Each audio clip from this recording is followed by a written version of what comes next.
Well, welcome to the video for the solutions for the 2024 AB FRQs. This is going to go through 1, 2, and 3, kind of just an FYI. Number 1 is calculator active, as is 2, but number 3 is non-calculator active. All right, so taking a look at number 1, and you can use your calculator for this one.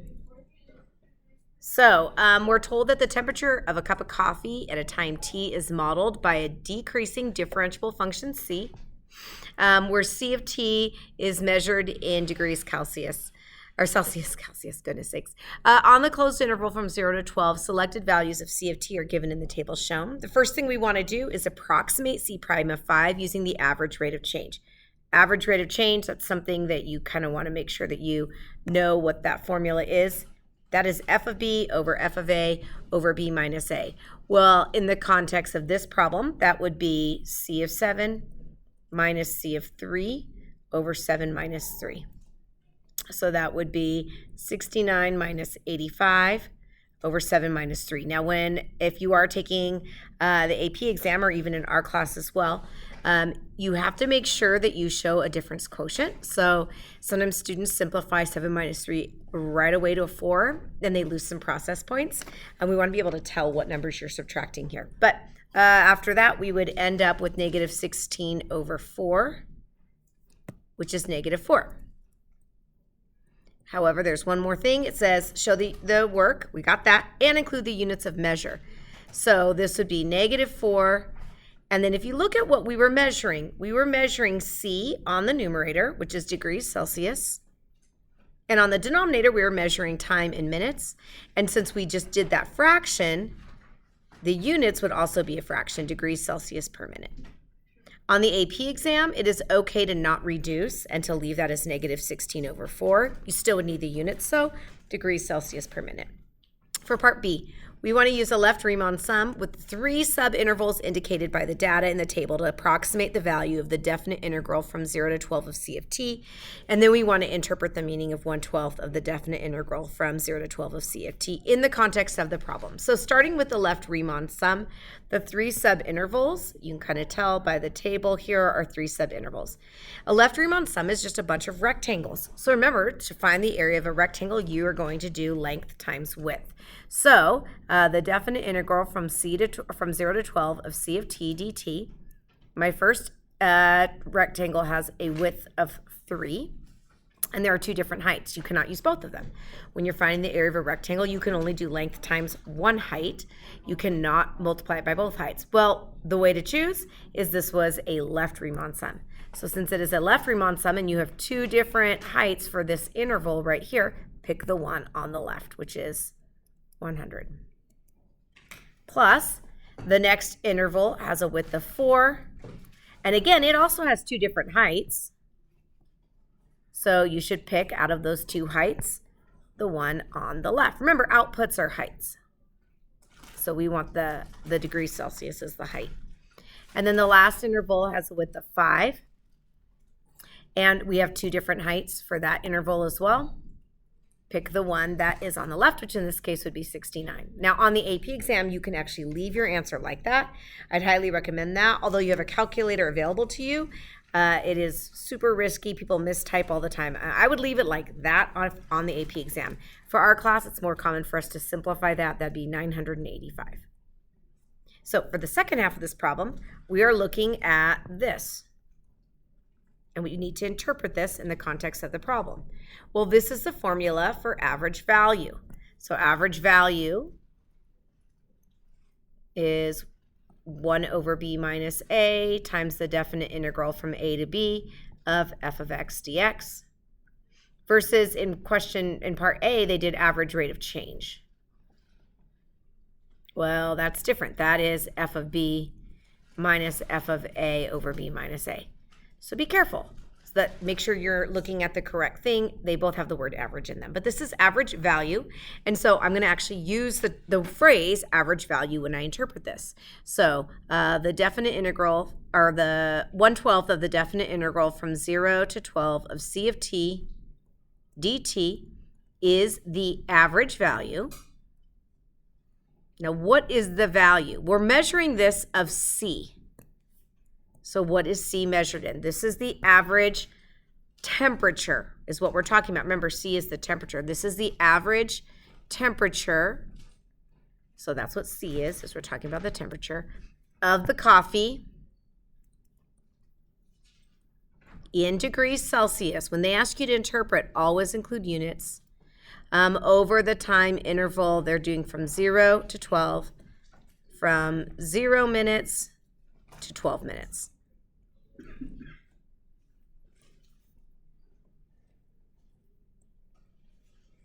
And that is the answer for part B.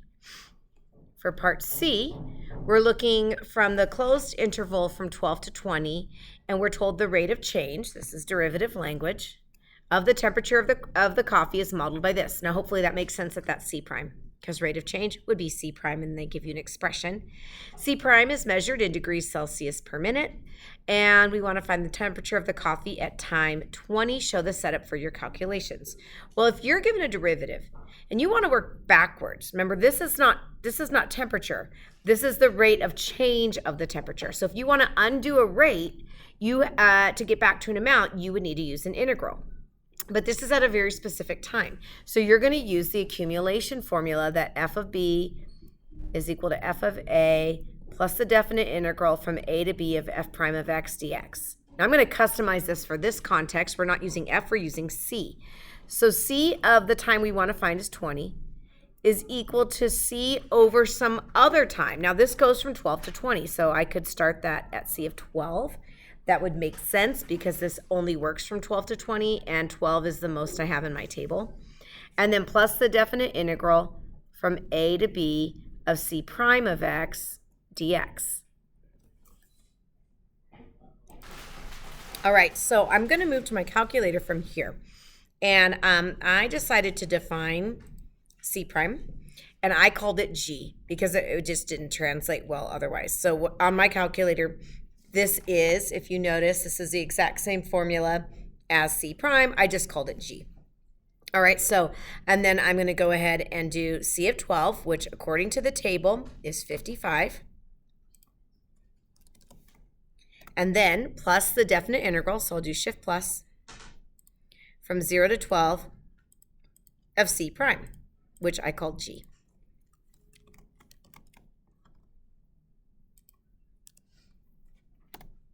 And let's see, I did something wrong in this problem. Oh, it's not 0 to 12. Let me go back again.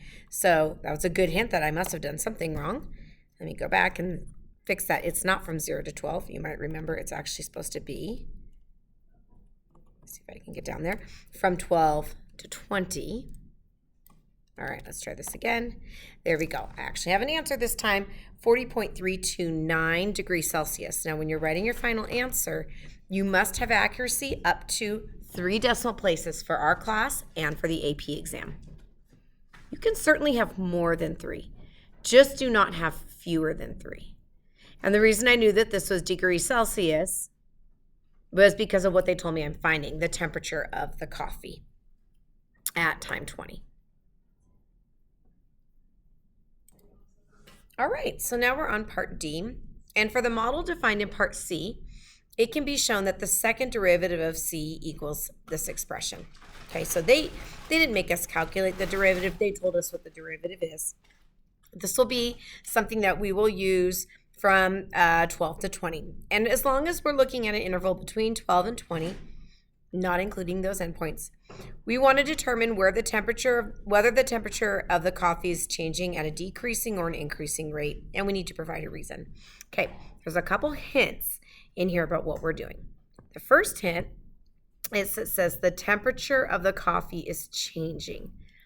Well, a rate of change is a derivative. So that's talking about C prime. But then they start talking about at a decreasing or increasing rate. Well, this is more derivative language. So this is saying to take another derivative. So we need to take the derivative of C prime. You kind of put this together, and what this is saying is that we need to be looking at C double prime. And if we're trying to tell this rate of the rate, essentially is what this is saying, whether the change, which is a rate, is changing at an increasing or decreasing rate, which is another rate. That's how we're at the second derivative. To tell if that second derivative is going to be a positive or negative rate, we want to look at the sign of that second derivative over the interval from 12 to 20. Okay, well, there's a couple different ways we could do this. One way would be to plug some numbers into the second derivative and see. The way that they said this, it sounds like this is probably just changing at one rate. So if I picked a number like 15 and I did the second derivative at 15 and saw if that was a positive or negative. So I want to see, is it greater than 0 or is it less than 0? That's essentially what I'm doing. Which is it? All right, now what I chose to do slightly differently than plugging it in, because I was wanting to really verify that this is not going to be changing partway through from a positive to a negative, is I decided to go ahead and graph the second derivative. So I went to my calculator. I'm going to go to the graph portion of this, and I'm going to graph the second derivative. Now, when you graph using our calculators, and I'm going to, let's see, do I need parentheses? No. You have to use the variable x. You cannot use the variable t. Very, very important because this is f of x. So this would be, I'm going to enter this in, and you'll notice I'm going to change from x to t when I write in this variable. All the way through, these are now x's and not t's, and then this is divided by x to the power of 2. All right, so here's what I've got. Now, what I'm specifically interested in is the interval from 12 to 20. So I'm going to just adjust. I'm going to hit menu, and I'm going to adjust my window a little bit. And I'm just going to make sure I don't actually care about all that negative stuff. I'm really interested from 12 to 20. Oops, let me do 12. And let's see. It's a little hard to tell because of how close my scale is, but you can probably tell I am positive. I'm just slightly above the x-axis, but I'm positive. If for some reason I wasn't certain, I could go back and just kind of get these a little closer to 0 for my y min and y max. And you might have a little bit easier time being able to tell that these are positives. So since I'm getting a positive value, what I'm seeing is my second derivative is always above 0. So that would mean that this would be at an increasing rate. Thus, I'm just going to rephrase this. The temperature of the coffee is changing at an increasing rate.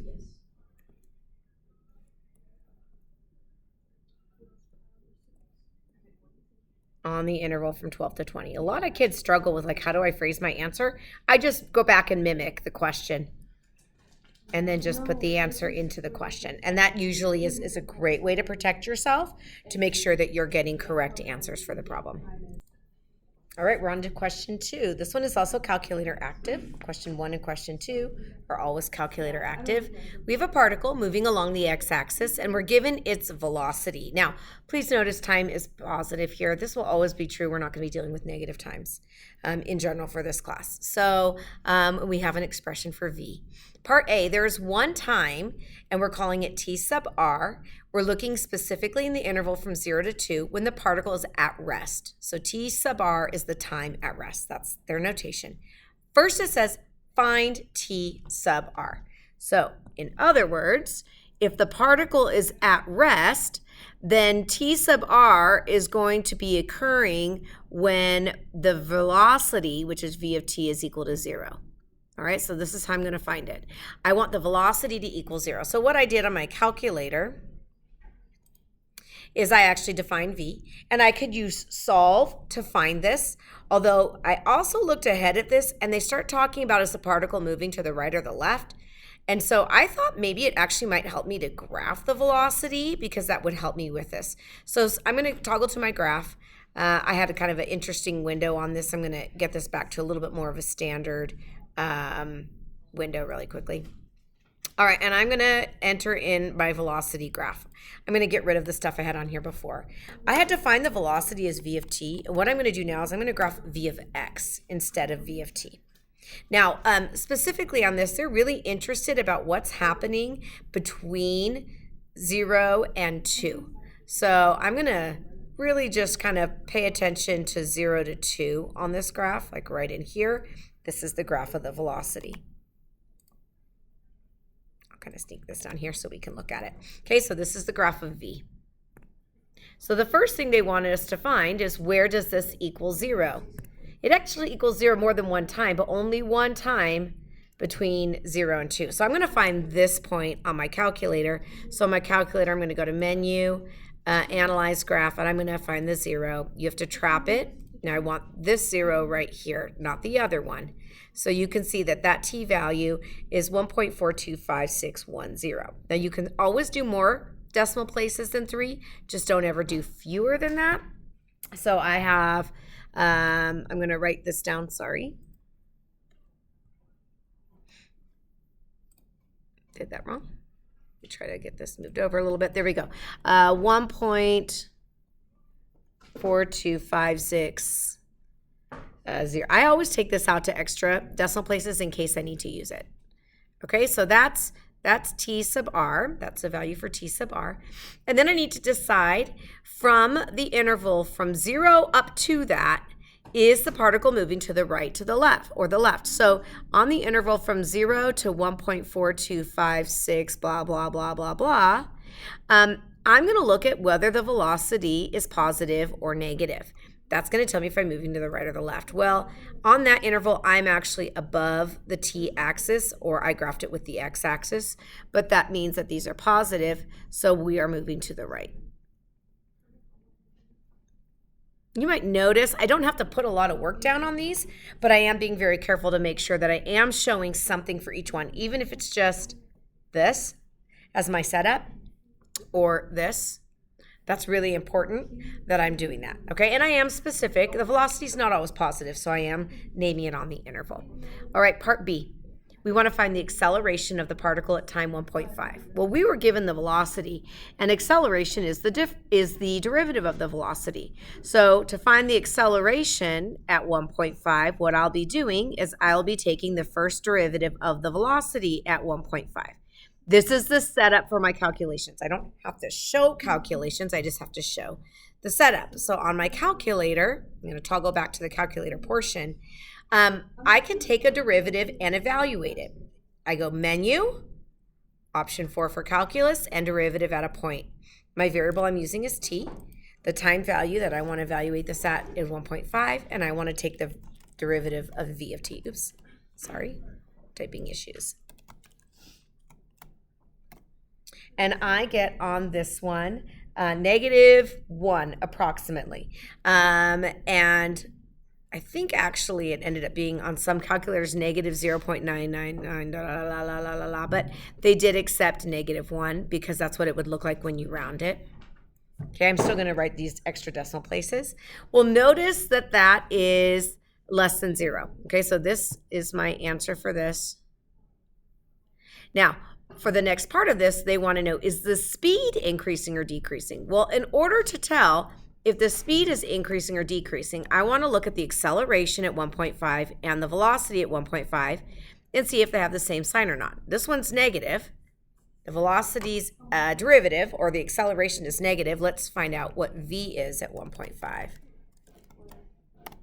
That one's also negative. I don't actually need to record what the number is. They didn't ask me to, but since they are both negative, so at 1.5, the speed of the particle is increasing because I need to interpret my reasoning, because v prime of 1.5 and v of 1.5 have the same sign. In this case, it's both negative. It doesn't matter. It's that they have the same sign. That's the most powerful answer.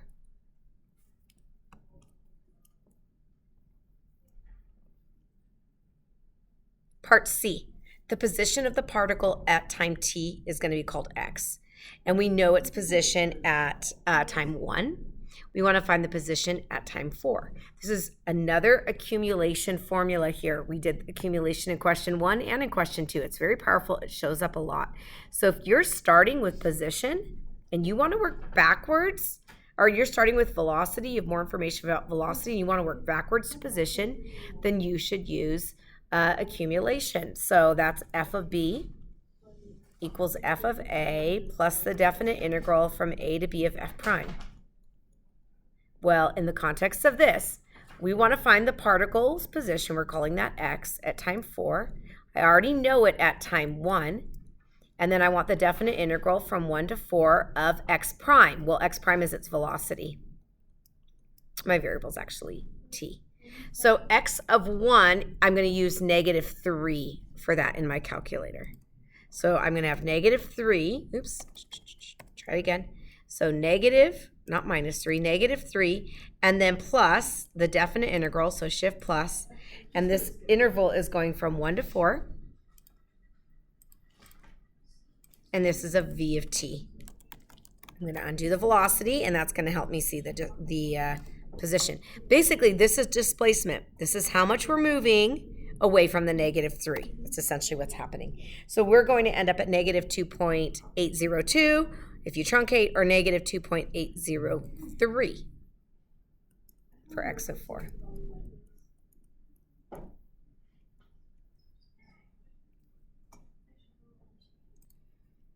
All right, so we're on to part D. Find the total distance traveled by the particle over the closed interval from 1 to 4. Show the setup for your calculations.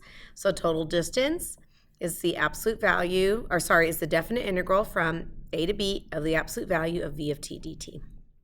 That's actually all you have to show on your paper, and then you can use your calculator from here. So I'm going to do shift plus for my definite integral. I don't know if you guys can see this very well. Hopefully you can see at least the bottom of it. I'm doing from 1 to 4. You can't kind of see that. I apologize. My screen's not big enough. And then of the absolute value on your calculator, you can go to the menu to the right of 9. There is an absolute value button that you can select.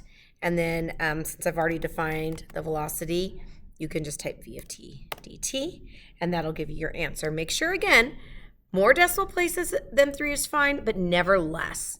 Never fewer than 3 decimal places. All right, so that's for number 2.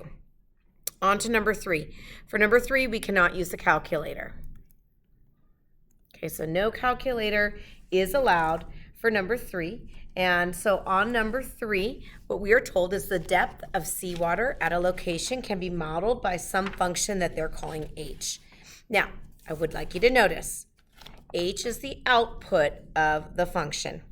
Okay, and this is really weird the way they wrote this. They told us the differential equation dh dt is 1/2 h minus 1 times the cosine of t. You might notice there's 2 variables. We have t and we have h. All right, so that is super, super interesting. H of t is the output. So this is the output. This is like your y, kind of. So we have 2 different variables in this equation. T is your input. And that's odd. All right, this is measured in hours after noon. So 0 is noon, 1 time equals 1 is 1 p.m., and so forth. We already know that h of 0 is 4. Okay, we have a portion of the slope field for the differential equation is provided. Sketch the solution curve, y equals h of t through the point 0, 4. This is like connect the slopes. We're starting at 0, 4, and I'm just going to follow the pattern that has already been established for the slopes. So I'm just kind of connecting the slopes, and there it is. That is it for A. Part B. For the open interval from 0 to 5, it is shown that h of t is greater than 1. That's interesting. That seems like really random, but we'll come back to it. Find the value of t on the open interval from 0 to 5 at which h has a critical point. Critical point means the same thing as critical value. FYI, it's just as an ordered pair. Determine whether the critical point corresponds to a relative, and actually it doesn't, I take that back, it's not, it doesn't need to be, it's just the t value they want, so it doesn't have to be an ordered pair. Determine whether the critical point corresponds to relative min, max, or neither of the depth of the seawater, so for h. Justify your answer. Well, critical values, or critical points, as they've named it here, come where a derivative is equal to 0. Remember, they already gave you the formula for the derivative. We want to see where that derivative is equal to 0. And so we're basically going to take the derivative formula that they gave us earlier for the differential equation. This is the derivative formula. And I will set that equal to 0. Now, the thing that's interesting about this is we are solving for the time. We're solving for t in this problem, but yet it has an h. So it's like, wait, what is going on here? But they gave us a hint. They said h is bigger than 1. So since h is larger than 1, if I have something bigger than 1 and I subtract 1, what I know is that this is going to always be a positive right here. And remember, I'm not searching for h. I'm searching for the time. Find the time of t. So t is what I'm solving for. I just know that this is going to be a positive right here. So I have 1/2 times some positive times the cosine of t over 2. And so basically I could just really focus in on this. This is how I would get a 0. I need to see where is the cosine of t over 2 equal to 0. Well, if I think about my unit circle, where is cosine equal to 0? Well, cosine is equal to 0 at 2 times, at pi over 2 and at 3 pi over 2. I'm not looking for those times. I'm looking what t is. So I want to see where that argument is going to allow me to have a pi over 2, or where that argument is going to equal 3 pi over 2, and I'm solving for t. So I'll multiply both sides by 2, so t is pi, or if I multiply by 2, 2 is 3 pi. Now I did have an interval. My interval is from 0 to 5. Remember, pi is around 3. This is like 9 something, which is outside of my interval, but this is inside of my interval. So I have a critical value at t is equal to pi. That's part of what they wanted. They also want me to decide if that critical value is going to give me a relative max, min, or neither. So I'm going to set up an alt table here, and I'm going to look at h prime, and I'm going to figure out if h prime is positive or negative if I'm looking at the interval from 0 to pi and then from pi to 5. And see, do I change signs from positive to negative or negative to positive, or do I not change signs at all? This will tell me what type of relative extrema I have. Well, if I pick something like maybe t equals, let's do 3, okay? Keep in mind, this is a positive, this is a positive, so I have a positive, and if I put like a 3 in here, the cosine of 3 pi over 2 is, oh, hang on. Oh, not 3 pi over 2, but 3 over 2. Maybe actually I'll pick something a little easier. On this one, maybe I'll pick t equals pi over 4. It might be easier, or pi over 3. If I pick something that I know in my unit circle, I don't know. Okay, so if I pick pi over 3, which is in between 0 and pi, that would then be pi over 6. The cosine of pi over 6 is positive times other positives. This is a positive. If I pick something in here, something bigger than 3.14 but smaller than 5, maybe I pick t is equal to 4. I don't know. Cosine of 2, well, that's more than the cosine of pi over 2. So this would be in the second quadrant. Cosine would be negative, and a positive times a negative would make that a negative. If a derivative changes from positive and negative, then h is changing from increasing to decreasing. So then h has a relative max at t equals pi, because you have to say why. It's because h prime changes from positive to negative at t equals pi. You have to talk about the sign change of h. They will not look at your alt table. So this is just to help you make a decision about how the derivative might change signs.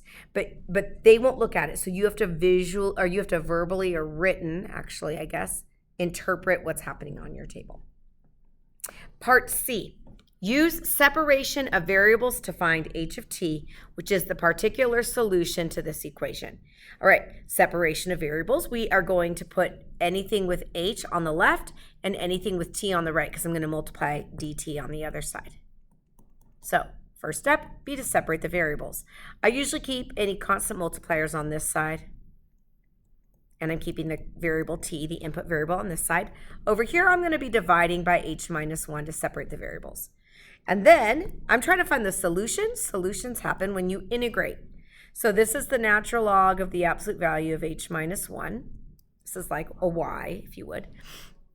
And over here, this would be 1/4 times the sine of t over 2 plus c. Now, if you're wondering why a 1/4, it's because if I let u equal t over 2, then du is 1/2 of that, dt.